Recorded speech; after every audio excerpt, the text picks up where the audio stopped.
नमस्कार दोस्तों, स्वागत है आपका the Hindu editorial discussion in Hindi में और डेट है आज की 11 जून 2020। चलिए डिस्कशन स्टार्ट करते हैं। सबसे पहले हम ये देख लेते हैं कि हमें कौन कौन से आर्टिकल डिस्कस करने हैं। आज हम 3 आर्टिकल डिस्कस करेंगे और इसमें सबसे पहले हम आर्टिकल को डिस्कस करेंगे। यहाँ पर जो आर्टिकल है, needed A transfusion for public health care. Public health care में क्या क्या परिवर्तन लाने की आवश्यकता है और पब्लिक हेल्थ केयर में सिस्टम में क्या क्या कमियां हैं और उनको कैसे दूर किया जा सकता है या प्राइवेट सेक्टर के साथ मिलकर किस प्रकार इंगेज किया जा सकता है। इस आर्टिकल में डिटेल से बिल्कुल हम इसको डिटेल से विश्लेषण करेंगे, जिससे कि आपका एग्जाम में कोई क्वेश्चन अगर पूछा जाता है पब्लिक हेल्थ केयर सिस्टम से तो आप आसानी से उसको आंसर राइटिंग कर सकें। दूसरा आर्टिकल हम डिस्कस करेंगे अगली रन के बारे में। अगली रन जो कि एक स्पोर्ट एथिक्स से जुड़ा हुआ कॉन्सेप्ट है, इसको हम डिस्कस करेंगे काफ़ी डिटेल से, ठीक है। और हम ये भी जानेंगे कि स्पोर्ट एथिक्स क्या होती है और स्पोर्ट्स में एथिक्स का क्या महत्व है। उसके बाद तीसरा आर्टिकल हम जो डिस्कस करेंगे वो ये है कि एन अनरेवेलिंग ऑफ द ग्रुप 7, मतलब कि ग्रुप 7 की जो इम्पोर्टेंस है वो कम होती जा रही है या ग्रुप 7 की जगह एक नए इंस्टीट्यूशन की आवश्यकता है, तो वो क्यों है और ग्रुप 7 की जो लिमिटेशन है वो क्या क्या है, ये हम जानेंगे इस आर्टिकल में। तो चलिए डिस्कशन स्टार्ट करते हैं। सबसे पहला हमारा जो आर्टिकल है आज का पब्लिक हेल्थ केयर से संबंधित है और इसको हम जीएस पेपर 2 के हेल्थ के जो टॉपिक है उससे रिलेट कर सकते हैं। देखिए, इस टॉपिक को डिस्कस करें उससे पहले हम कुछ जो अभी जो न्यूज़ में चल रहा है उसको जान लेते हैं जल्दी से। देखो, अभी वर्तमान में क्या है, पिछले कुछ दिनों से ऐसी खबरें आ रही हैं, निकलकर सामने आ रही हैं, जिसमें ये चर्चा की जा रही है कि प्राइवेट हॉस्पिटल जो हैं वो कोविड-19 के जो पेशेंट हैं उनका इलाज करने के लिए काफ़ी सारा पैसा चार्ज कर रहे हैं या अपनी जो फीस है वो बहुत महंगी, मतलब इलाज कर रहे हैं कोविड-19 का। तो इस संबंध में एक डिबेट प्रारंभ हो गई है कि क्या कोविड-19 की महामारी जैसी स्थिति में भी प्राइवेट हॉस्पिटल्स को इतना महंगा चार्ज लेना चाहिए या इतनी महंगी फ़ीस लेनी चाहिए या नहीं। और एक क्वेश्चन ये भी उठाया गया है कि क्या ये मोरल है या इमोरल है। मोरल यानी नैतिक है या अनैतिक है। देखो, अगर इस टॉपिक पे बात की जाए तो सबसे पहले हमें ये जान लेना चाहिए कि क्या जो भी प्राइवेट हॉस्पिटल्स हैं उनके द्वारा जो हेल्थ केयर प्रोवाइड की जाती है उसकी कॉस्ट क्या है।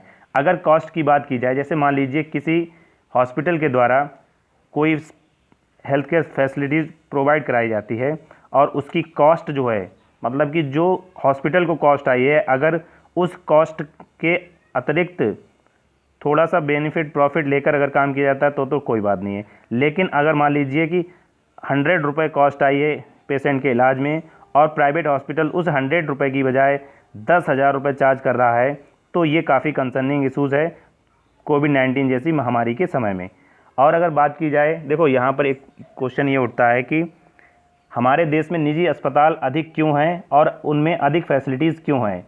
इस क्वेश्चन को हम डिस्कस करें। यहाँ पर 1 मिनट आपको दिखा देते हैं। जो डेटा है वो डेटा ये कहता है कि हमारे देश में 19 लाख हॉस्पिटल बेड हैं प्राइवेट सेक्टर में और 95,000 जो हैं वो आईसीयू बेड्स हैं और 48,000 जो वेंटिलेटर हैं। ये एक एस्टीमेटेड है, ठीक है, प्राइवेट सेक्टर में। उसके बाद अगर बात की जाए कि किन किन राज्यों में ये कंसंट्रेटेड हैं, तो ये इनका जो संकेंद्रण है या कह सकते हैं कि ये कहाँ इनकी घनत्व जो है वो ज़्यादा है, डेंसिटी ज़्यादा है, तो वो 7 राज्यों में है। कौन कौन से हैं? उत्तर प्रदेश, महाराष्ट्र, तमिलनाडु, केरल, कर्नाटक, तेलंगाना और वेस्ट बंगाल। इन 7 राज्यों में जो भी हॉस्पिटल की फैसिलिटीज़ हैं वो अधिक हैं, ठीक है। इन 7 राज्यों में कंसंट्रेटेड हैं। उसके बाद अगर बात की जाए कि तमिलनाडु, दिल्ली और वेस्ट बंगाल एक 3 राज्य ऐसे हैं जहां गवर्नमेंट हॉस्पिटल्स में जो फैसिलिटीज़ हैं वो प्राइवेट सेक्टर की अपेक्षा अधिक हैं। ये मात्र 3 ऐसे राज्य हैं हमारे देश में। कौन कौन से हैं? तमिलनाडु है, दिल्ली है जो कि यूटी है, और वेस्ट बंगाल। इन राज्यों में क्या है कि प्राइवेट हॉस्पिटल्स की अपेक्षा गवर्नमेंट हॉस्पिटल्स में बेडों की संख्या ज़्यादा है। ये डेटा किसके द्वारा दिया गया है? ये डेटा दिया गया है centre for disease dynamic and economic policy के द्वारा। इस डेटा को आप मेंस में अगर कोई क्वेश्चन पूछा जाता है प्राइवेट हेल्थ केयर सिस्टम से संबंधित या पब्लिक हेल्थ केयर सिस्टम से संबंधित, तो आप इस डेटा का यूज़ वहाँ पर कर सकते हैं। उसके बाद अगर बात की जाए कि कारण क्या क्या हैं कि पब्लिक हेल्थ केयर सिस्टम की जो फैसिलिटीज़ हैं वो कम है प्राइवेट हेल्थ केयर सिस्टम की फैसिलिटीज़ से। देखो, सबसे पहला कारण तो यही है कि सरकार द्वारा कम पैसा खर्च किया जाता है हेल्थ इंफ्रास्ट्रक्चर पर, यानी हेल्थ की जो अवसंरचना है उस पर कम पैसा खर्च किया जाता है सरकार के द्वारा। सबसे पहली कमी तो यही है, ठीक है। मतलब कि सबसे पहला कारण यही है कि यहाँ पर सबसे कम जो है पैसा खर्च किया जाता है। उसके बाद अगर बात की जाए यहाँ पर अगला जो कारण क्या है वो ये है कि हमारे देश की जो गवर्नमेंट है, हमने अभी बताया कि कम पैसा खर्च कर पाती है। लगभग 1.3 जीडीपी यानी 1.3 जीडीपी का जो खर्च किया जाता है वो किस पर किया जाता है? पब्लिक हेल्थ केयर सिस्टम पर, जो कि काफ़ी कम है। डेवलपिंग कंट्री में क्या होता है? डेवलपिंग कंट्री में ये 10 to 15% के आसपास होता है, लेकिन हमारे देश में क्या है? हमारे देश में 1.3% ऑफ जीडीपी खर्च किया जाता है, जो कि काफ़ी कम है। पहला कारण तो ये है कि गवर्नमेंट फैसिलिटीज़ कम है। उसके बाद दूसरा कारण की अगर बात की जाए तो हमारा देश जो है वो डेवलपिंग कंट्री में आता है। कौन सी कंट्री में आता है? देखो, देशों की दो या तीन भागों में बांटा जाता है, 3 भागों में बांटा जाता है, डेवलप कंट्री, डेवलपिंग कंट्री और पुअर कंट्री। तो हमारा देश जो है वो डेवलपिंग कंट्री में आता है, यानी विकासशील देशों की श्रेणी में आता है। और विकासशील देशों की जो प्राथमिकता होती है वो क्या होती है? विकासशील देशों में स्वास्थ्य के क्षेत्र में यानी हेल्थ सेक्टर में जो प्राथमिकता होती है वो होती है टीकाकरण पर, यानी इम्यूनाइजेशन पर। यहाँ पर आप देख सकते हैं ये वर्ड लिखा हुआ है, इम्यूनाइजेशन पर होती है। और मैटरनिटी जो MMR होता है, यानी मैटरनिटी मोर्टेलिटी रेट, मातृत्व मृत्यु दर को कम करना और नवजात शिशु की जो मृत्यु दर है उसको कम करना, ये सब फोकस में रहते हैं विकासशील देशों में। उसके बाद अगर बात की जाए, देखो कुछ इन क्षेत्रों में हमने जब फोकस किया है तो उनमें कुछ सुधार भी हमें देखने को मिले हैं, ये अच्छी बात है। सार्वजनिक क्षेत्रों में क्या हुआ है? सार्वजनिक क्षेत्र के अस्पतालों में इन क्षेत्रों में सुधार देखने को मिला। किसमें? MMR में और IMR में और इम्यूनाइजेशन से काफ़ी सारा लाभ हुआ है हमारे देश को। उसके बाद अगर बात की जाए कि इन से जो संकेतक जो हमने अभी बताए MMR और IMR यानी मातृत्व मृत्यु दर और नवजात शिशु मृत्यु दर, इन संकेतकों में अच्छा सुधार होने के बावजूद भी गवर्नमेंट जो हॉस्पिटल्स हैं या पब्लिक सेक्टर जो हॉस्पिटल्स हैं उनमें बेडों की संख्या नहीं बढ़ पा रही है और आधुनिक सुविधाएं भी इंट्रोड्यूस नहीं हो पा रही। यहाँ पर आप देख सकते हैं इस जो पैराग्राफ है इसमें ये लिखा हुआ है कि not enough hospital bed and specialised facility were provide by public sector during this time. ठीक, मतलब यही है कि फिर भी भारत जो है पब्लिक सेक्टर हेल्थ केयर में अच्छा प्रयास नहीं कर पा रहा है। उसके बावजूद यहाँ पर आप एक बात और दी हुई है कि भारत में क्या है, यूरोप और USA की तुलना में काफ़ी पीछे है हेल्थ केयर फैसिलिटीज़ के मामले में।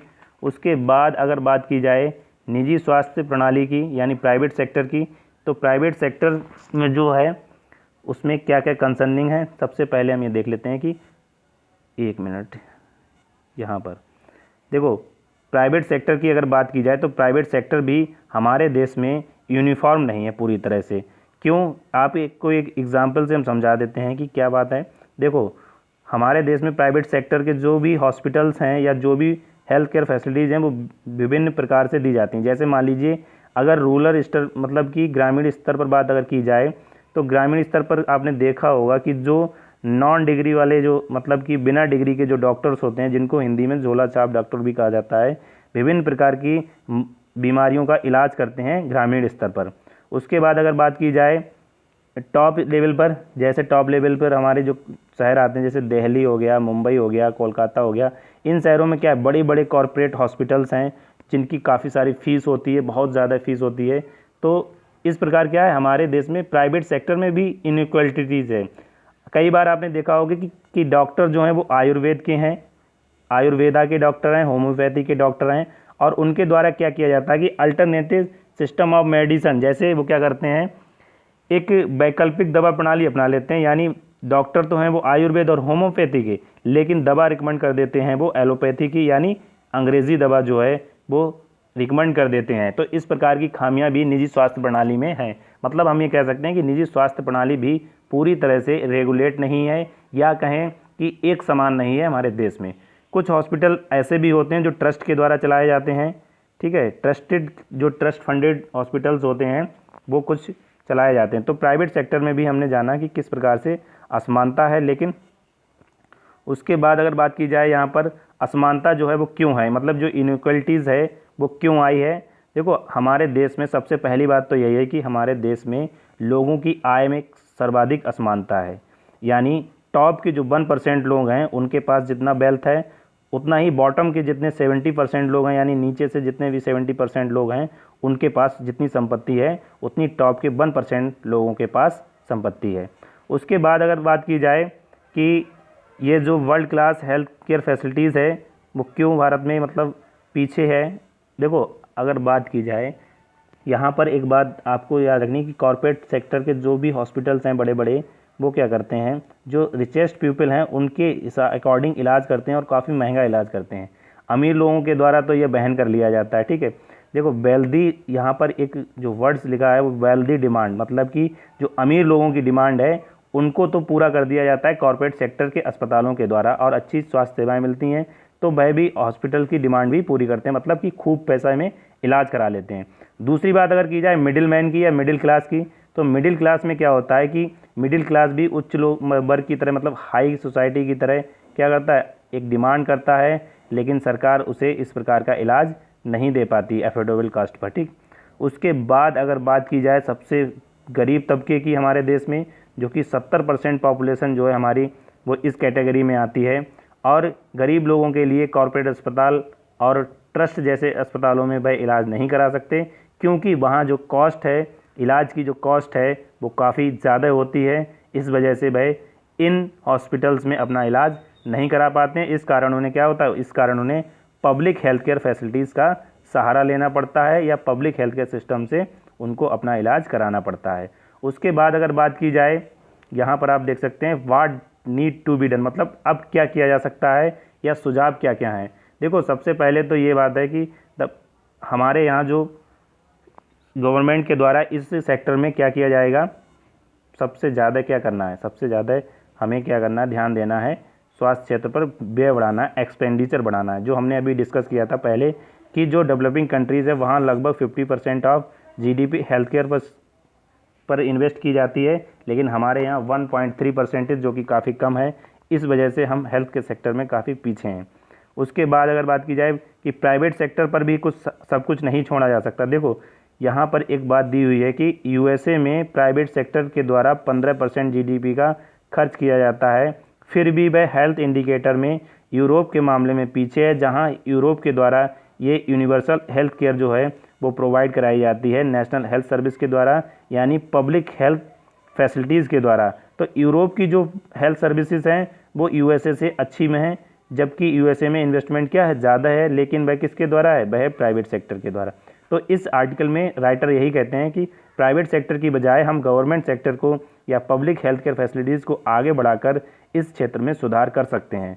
उसके बाद अगर दूसरी बात की जाए, दूसरा पॉइंट क्या है, दूसरा पॉइंट ये है कि गवर्नमेंट के द्वारा जो भी पैसा इन्वेस्ट किया जाए उसको बिल्कुल एक्यूरेट, एविडेंस एंड ट्रांसपेरेंट वे में किया जाए, मतलब कि पारदर्शिता हो, और जो भी इसके लिए जिम्मेदार हो उनकी जवाबदेही तय की जाए कि जो प्रणाली उनको लागू करनी है वो करनी है। ठीक है, मतलब कि लोगों को जवाबदेह बनाया जाए, और इस फील्ड में जो भी निवेश हो, यानी हेल्थ केयर फैसिलिटीज़ में जो भी निवेश हो उसमें पारदर्शिता हो। तीसरा क्या है, तीसरा ये है कि डॉक्टर्स और हेल्थ केयर वर्कर्स की जो ट्रेनिंग है या प्रशिक्षण है उसको गवर्नमेंट जो है अपनी जिम्मेदारी ले, और गवर्नमेंट के द्वारा, गवर्नमेंट की ये रिस्पॉन्सिबिलिटी है कि वे डॉक्टर्स और हेल्थ केयर वर्कर्स को ट्रेनिंग, एडिक्वेट ट्रेनिंग प्रोवाइड कराए। एडिक्वेट मतलब पर्याप्त प्रशिक्षण प्राप्त कराए।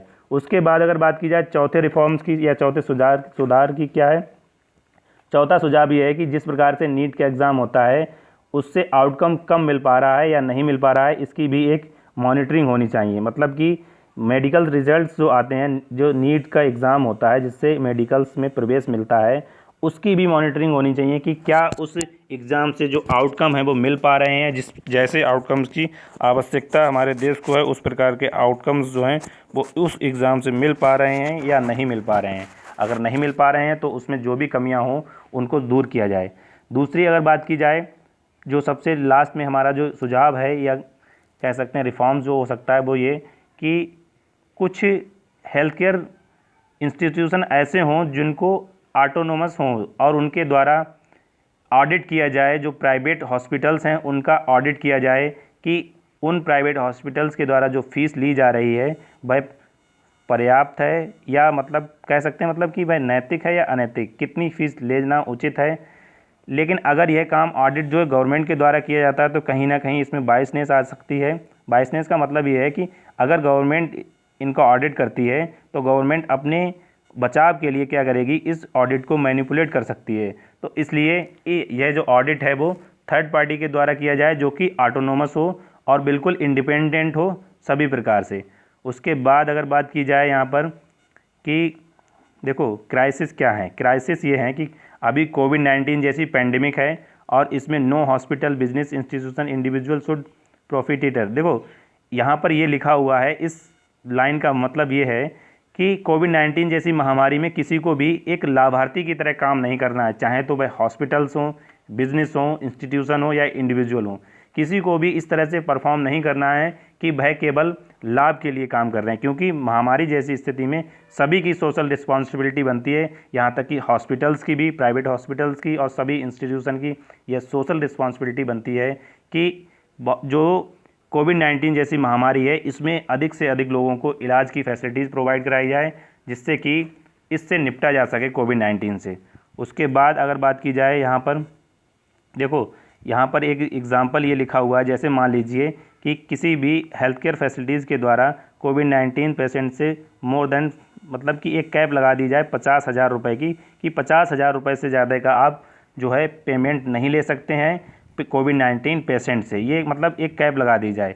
उसके बाद अगर बात की जाए, लेकिन आगे कहा जाता है कि देखो कैप लगाने से क्या होगा, कैप लगाने से कई बार क्या होता है कि प्राइवेट हॉस्पिटल्स में जैसे मान लीजिए कोई पेशेंट है और उसको अगर किसी महंगी वैक्सीन की आवश्यकता है, जैसे मान लेते हैं उसकी कॉस्ट ही 50,000 रुपये है, तो क्या होगा, अगर कैप लगी होगी तो प्राइवेट हॉस्पिटल्स के द्वारा इस वैक्सीन को पेशेंट के नहीं लगाया जाएगा, क्योंकि प्राइवेट हॉस्पिटल्स को पता होगा कि हम 50,000 रुपये से ज़्यादा का पेमेंट नहीं ले सकते हैं, तो वो इस प्रकार की वैक्सीन पेशेंट के नहीं लगाएगा। और पेशेंट के जब ये वैक्सीन नहीं लगाई जाएगी तो पेशेंट की जो लाइफ है वो डेंजर में हो सकती है, खतरे में हो सकती है।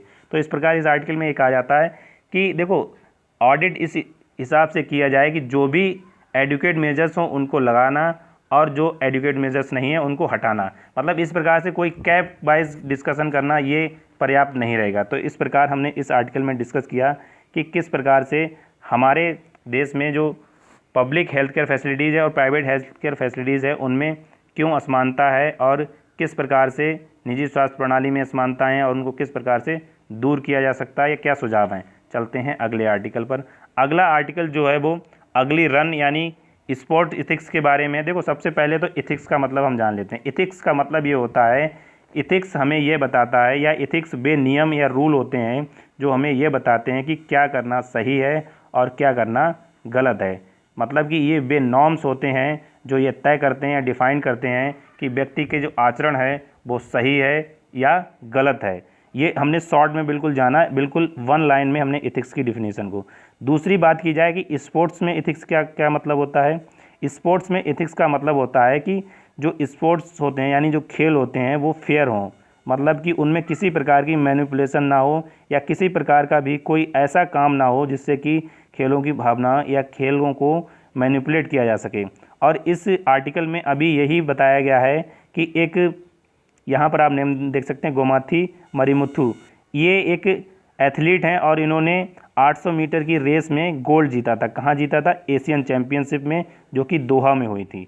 और अभी क्या हुआ है, अभी वाडा के द्वारा यानी वर्ल्ड एंटी डोपिंग एजेंसी के द्वारा यह पाया गया कि इनके जो सैंपल थे यानी इनके जो टेस्ट के सैंपल थे, जो ड्रग वाले टेस्ट होता है उनके जो टेस्ट थे वो पॉजिटिव पाए गए हैं। तो इससे क्या हुआ है कि इससे भारत को भी शर्मिंदगी उठानी पड़ी है और इनके जो मेडल हैं उनको भी अब वापस वाडा के द्वारा लिया जाएगा। यहाँ पर एक जो कोट लिखा हुआ है ये आप एथिक्स में यूज़ कर सकते हैं अपने आंसर में कि sport is a beautiful only when it is clean and athletes compete it safe and fair ways. इसका मतलब है कि देखो स्पोर्ट्स जो हैं तभी तक सुंदर हैं जब तक कि वह साफ़ हैं या ईमानदारी से उनको खेला जाता है, और athletes compete in safe and fair ways. Athlete जो हैं कम्पीट करते हैं सेफ एंड फेयर वेज में, मतलब कि बिल्कुल ईमानदारी से भाग लेते हैं और ईमानदारी से ही कम्पीट करते हैं या प्रतिस्पर्धा करते हैं। उसके बाद अगर बात की जाए, देखो यहाँ पर ये भी लिखा हुआ है कि इनका जो टेस्ट था वो 2 बार पॉजिटिव पाया गया, एक तो एशियन चैम्पियनशिप के दौरान और एक पटियाला फेडरेशन कप हुआ था उसके दौरान। और अब देखो ये कहा जा रहा है कि इंटरनेशनल डिसिप्लिनरी ट्रिब्यूनल के द्वारा कम से कम इनको 4 साल के लिए बैन किया जा सकता है और इनका जो एशियन गोल्ड है उसको भी वापस लिया जा सकता है। इन्होंने इनकी जो टेस्ट में जो दवा पाई गई थी उसका नाम प्रीलिम्स के लिए इंपॉर्टेंट है, एग्ज़ाम में पूछा जा सकता है प्रीलिम्स में कि नैनो क्या लिखा हुआ है यहाँ पर, 1 मिनट इसको मिटा देते हैं, काफ़ी लंबा सा नाम है, नॉर्नेड्रेस्टेरन, मतलब नॉरेंड्रेस्टेरन यानी Na, आपको ये याद रखना है, अजीब सा नाम है। 90 Na जो है वो इनके ड्रग्स इनके सैंपल में पाया गया, यूरिन सैंपल में। ये एक प्रतिबंधित दवा है जो कि स्पोर्ट्स पर्सन के द्वारा यूज़ नहीं की जाती है। उसके बाद आगे ये भी लिखा हुआ है कि वर्ल्ड एंटी डोपिंग एजेंसी ने हमारी जो नेशनल एंटी डोपिंग एजेंसी है उसको भी सस्पेंड कर दिया है गोमती सैंपल टेयरिंग के दौरान। देखो क्या हुआ था कि नेशनल एंटी डोपिंग एजेंसी ने जो सैंपल लिया था उसका रिजल्ट जो है वो काफ़ी बार लेट आया था, 2 मंथ डिले, मतलब कि 2 महीने में नेशनल एंटी डोपिंग एजेंसी का रिजल्ट आया। तो इस प्रकार वर्ल्ड एंटी डोपिंग एजेंसी ने नेशनल एंटी डोपिंग एजेंसी को बैन कर दिया है या सस्पेंड कर दिया है ड्यूरिंग फेडरेशन कप के दौरान, ठीक है। उसके बाद अगर बात की जाए, देखो ये काफ़ी शर्मिंदगी की बात है भारत के लिए भी और खेलों के लिए भी। देखो खेलों में क्या होता है कि अगर कोई एथलीट जो है किसी प्रकार के ऐसे सब्सटेंस का प्रयोग करता है जिससे कि उसकी परफॉर्मेंस जो है वो बढ़ सकती है, तो ये खेलों की भावना के विरुद्ध माना जाता है और ये स्पोर्ट इथिक्स के विरुद्ध माना जाता है। स्पोर्ट इथिक्स क्या कहती है? स्पोर्ट इथिक्स ये कहती है कि खेल जो हैं क्लीन एंड सेफ़ होने चाहिए, मतलब कि ईमानदारी से खेले जाने चाहिए। उसके बाद अगर बात की जाए यहाँ पर, 1 मिनट, यहाँ पर ये भी लिखा हुआ है कि अब क्या है, कोविड-19 की वजह से बहुत सारे जो एथलीट्स हैं वो ये सोच रहे हैं कि अभी अगर किसी दवा का सेवन किया जाता है तो बहुत दिनों बाद जब टेस्ट होगा तो उसमें टेस्ट में नहीं आ पाएगी, लेकिन ऐसा नहीं है। अब जो है इंटेलिजेंस टेस्टिंग भी अब हो रही है, इसीलिए किसी भी एथलीट को या स्पोर्ट्स पर्सन को यह नहीं सोचना है कि अभी कोविड-19 की वजह से कौन सा टेस्ट हो रहा है तो ऐसी दवाओं का यूज़ कर लिया जाए। लेकिन ये देखो अब इंटेलिजेंट टेस्टिंग है, इससे पता चल जाता है कि आपने कोई सब्सटेंस ऐसा लिया है या नहीं लिया है। उसके बाद भारत में ऐसा क्यों है, भारत में ऐसा क्यों होता है? देखो भारत में एक ऐसा क्यों है, यहाँ पर एक कारण दिया हुआ है कि स्पेशली गवर्नमेंट जॉब्स पाने के लिए लोग क्या करते हैं कि एथलीट बनकर कोई भी गोल्ड मेडल जीतना चाहते हैं और जीतकर गवर्नमेंट जॉब्स पाना चाहते हैं, प्रमोशन पाना चाहते हैं। हैवी कैश प्राइज़ मिलता है हमारे देश में, जो मेडलिस्ट होते हैं उनको हैवी कैश प्राइज़ दिया जाता है। लेकिन आवश्यकता तो अब यही है ना कि ऐसी अवेयरनेस फैलाई जाए कि जो इससे होता क्या, देखो अगर कोई स्पोर्ट्स पर्सन इस प्रकार के सब्सटेंस का यूज़ करता है तो जो एक्चुअल कॉम्पिटेंट होते हैं यानी जो क्लीन एथलीट होते हैं, ईमानदारी से जो अपना परफॉर्मेंस देते हैं, उनको सेक्रीफाइस करना पड़ता है। दूसरी बात, यहाँ पर एक वर्ड लिखा हुआ है, 1 मिनट इसको मिटा देते हैं फिर बताते हैं आपको। यहाँ पर एक वर्ड लिखा हुआ है डोबियस कैंडिडेट। देखो डोबियस कैंडिडेट का मतलब होता है कि ऐसा कैंडिडेट जो अपनी कम पावर के बावजूद भी कोई जो गेम है वो जीत जाए किसी एक्स्ट्रा करिकुलर सब्सटेंस का प्रयोग करके, मतलब कि वो डोपिंग हो सकती है या कोई ऐसी सब्सटेंस हो सकता है जिसका वह यूज़ करके किसी गेम्स को या किसी स्पोर्ट्स एक्टिविटी को जीत ले। तो इस प्रकार हमें जाना है स्पोर्ट एथिक्स के बारे में। आप आसानी से, अगर स्पोर्ट एथिक्स के बारे में पूछा जाता है तो आप आसानी से इस क्वेश्चन को लिख सकते हैं। उसके बाद अगर बात की जाए, लास्ट आर्टिकल हमारा आज का है जीएस पेपर 2 से हम इसको रिलेट कर सकते हैं और इंटरनेशनल इंस्टीट्यूशन से संबंधित है कि G7 की जगह अब एक नए ग्रुप की आवश्यकता है। तो क्यों है, देखो यहाँ पर हम डिस्कशन कर लेते हैं कि सबसे पहले अभी क्या हुआ था कि जून के मध्य में, अभी ये चर्चा में इसलिए कि जून के मध्य में एक समिट आयोजित होनी थी G7 की, लेकिन कोविड-19 की वजह से वह पोस्टपोन्ड हो गई है और ये वाशिंगटन DC में होनी थी। इससे पहले का जो समिट है लास्ट ईयर हुआ था फ्रांस के बियारिट्ज़ में, ठीक है, फ्रांस के बियारिट्ज़ में हुआ था लास्ट ईयर इसका G7 का जो समिट है, और उसमें भारत ने भी भाग लिया था फ्रांस के आमंत्रण पर।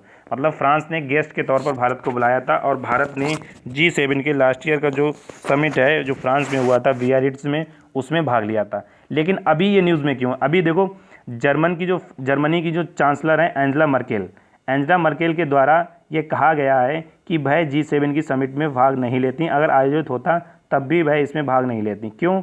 उन्होंने कहा कि it is just for photo opportunity. ये वर्ड आपको इम्पॉर्टेंट है, आप मेंस में जब ऐसे वर्ड्स लिखते हैं ना तो आपके आंसर जो हैं वो काफ़ी इफ़ेक्टिव हो जाते हैं और आपके जो आंसर्स में जो मार्क्स मिलने की संभावना है वो अधिक से अधिक हो जाती है जब कुछ ऐसे वर्ड्स का यूज़ करते हैं जो यूनिक हों। जैसे यहाँ पर लिखा है कि एंजेला मर्केल ने फ़ोटो अपॉर्चुनिटी शब्द का प्रयोग किया है कि भाई G7 की मीटिंग्स में इसलिए शामिल नहीं होना चाहती थी क्योंकि यह सिर्फ फ़ोटो अपॉर्चुनिटी जैसा रह गया है और G7 के द्वारा पिछले कुछ वर्षों से कोई भी इस प्रकार का परिणाम नहीं निकाला गया, इफेक्टिव परिणाम नहीं निकाला गया है। ठीक है, तो ये बात थी G7 के बारे में।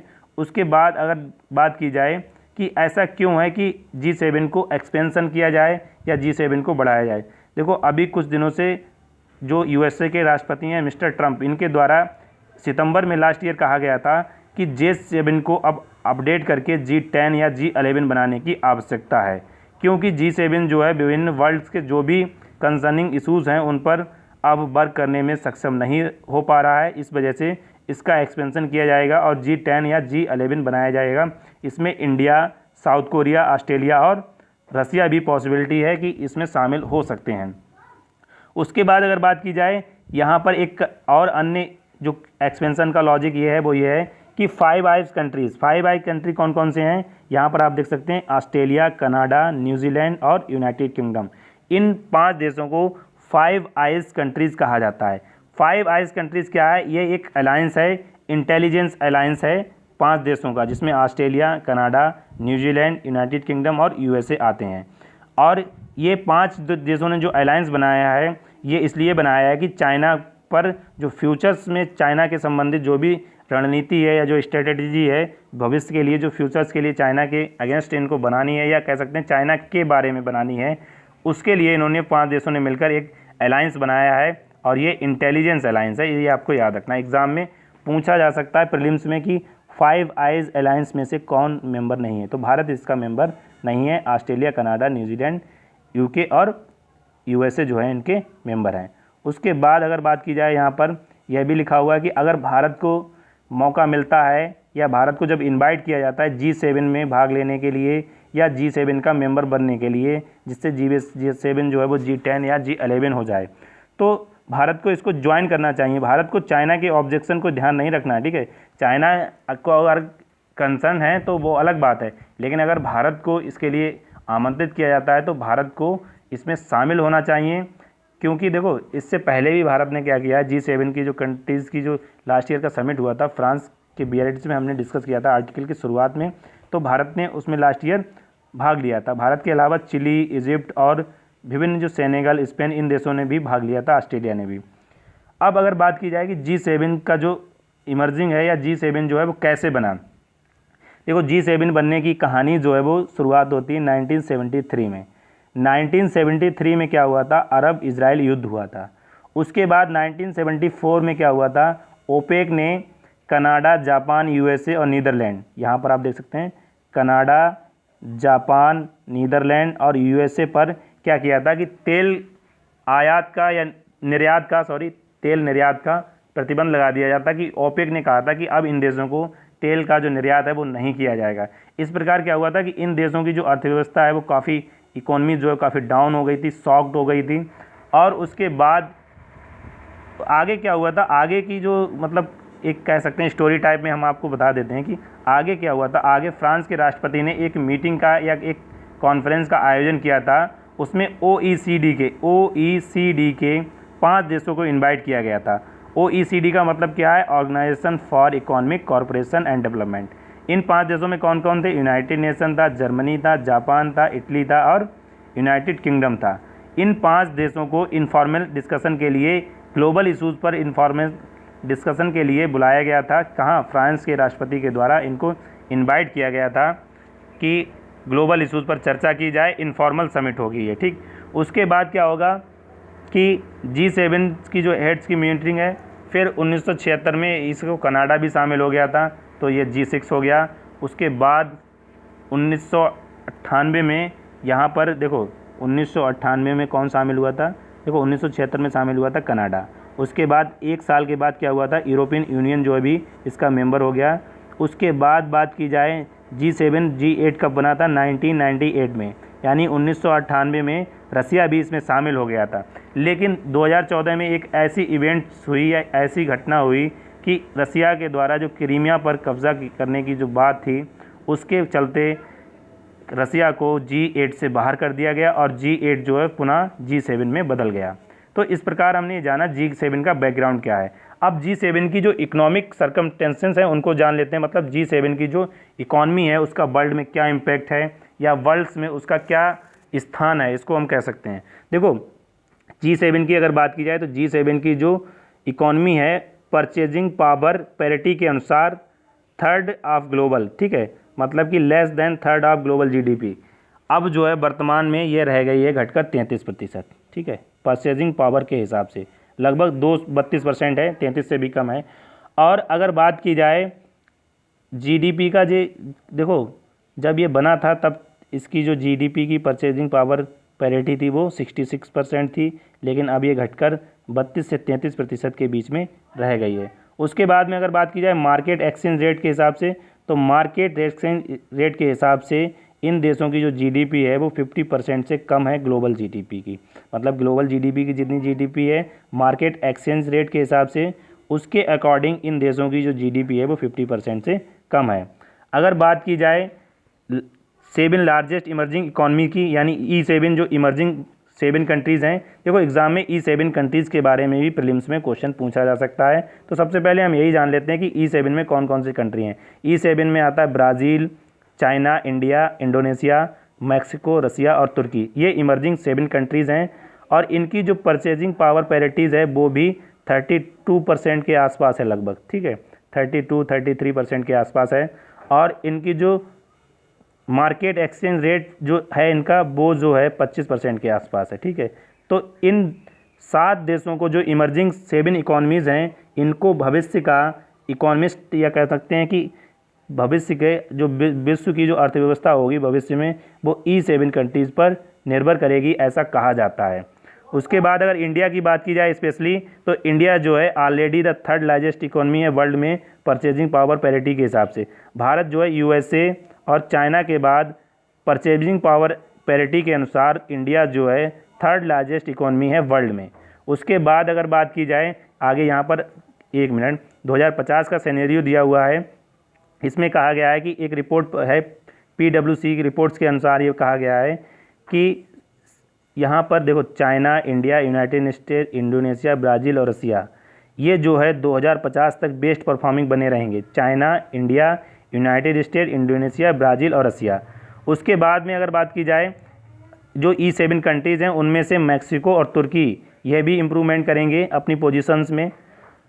भारत की अगर बात की जाए स्पेशली, भारत की जो GDP है $17 ट्रिलियन हो जाएगी 2030 में बढ़कर एक रिपोर्ट के अनुसार, और 2050 में ये बढ़कर हो जाएगी $42 ट्रिलियन। देखो 2050 में भारत जो है USA से आगे निकल जाएगा परचेजिंग पावर पैरिटी के हिसाब से।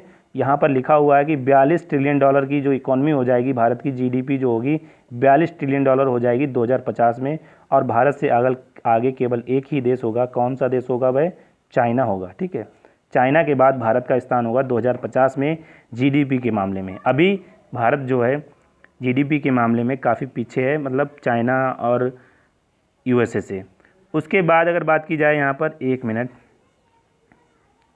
G7 की जो लिमिटेशन है वो क्या क्या है। G7 की जो लिमिटेशन है, देखो सबसे पहले यहाँ पर ये लिखा हुआ है कि जो कोविड-19 के कारण हमें इंफ्रास्ट्रक्चर, इंस्टीट्यूशन, गवर्नेंस, एजुकेशन और हेल्थ से संबंधित जो भी चैलेंजेस हैं उन पर हमें काम करने की आवश्यकता है। देखो कोविड-19 के कारण क्या हुआ है कि इंफ्रास्ट्रक्चर पर भी काम रुका हुआ है और इस पर भी प्रभाव पड़ रहा है, इंस्टीट्यूशन, गवर्नेंस, इन सभी पर प्रभाव पड़ रहा है। तो इन सभी प्रभावों को पर्याप्त मेजर्स के द्वारा इनको दूर करने की आवश्यकता है।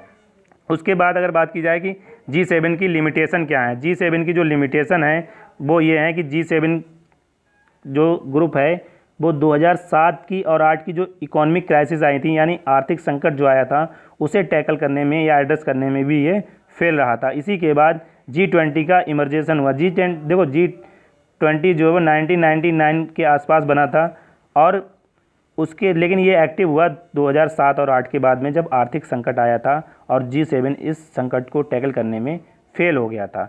उसके बाद 2014 में पश्चिम एशिया में एक आतंकवादी संगठन का निर्माण हुआ या उद्भव हुआ, ISIS, ठीक है, ISIS। तो इसको भी ये एड्रेस करने में असफल साबित हुआ G20।